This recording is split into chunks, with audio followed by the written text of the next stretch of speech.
ng barangay sa Hermosa, Bataan sa kabila ng ilang araw na maaliwalas na panahon.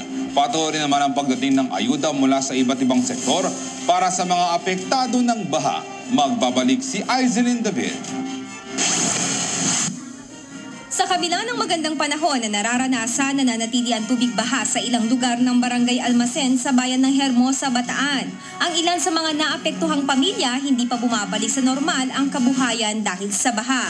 Kami talaga, halos lahat po rito mga hirap. Lalong-lalo na po ang tubig, hindi kami iniiwanan. Minsan lalaki talaga po, minsan lilit. Pero kadalasan po talaga pagkabagyo, malaki po ang tubig. Pero sa kabila nito patuloy ang pagbuhos ng tulong mula sa iba't ibang individual at organisasyon.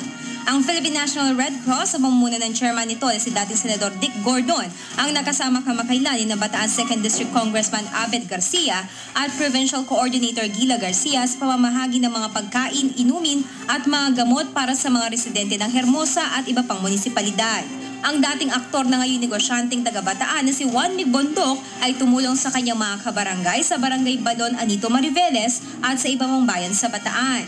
Ang grupo ni Bataan 1st District Congresswoman Herminia Roman kasama ang Philippine Charity Sweepstakes Office at Department of Social Welfare and Development sa pagbibigay ng pagkain at gamot sa mga residenteng binaha. Malaki po ang maitutulong nito. Nagpapasalamat po ako. Nasaan po yung baha sa inyo? Hanggang leeg po ang baha namin. Ipinaabot naman ni Barangay Almacen Barangay Captain Emil Villafania ang hinaing ng mga residenteng binaha. Nananawagan po kami na tulungan kami rito na maisaayos itong aming ilog. Ayan po. Pinananawagan po kami na isaayos nila. Lalong madaling panahon po dahil talagang pag umulan ng malakas, baha na po sa amin.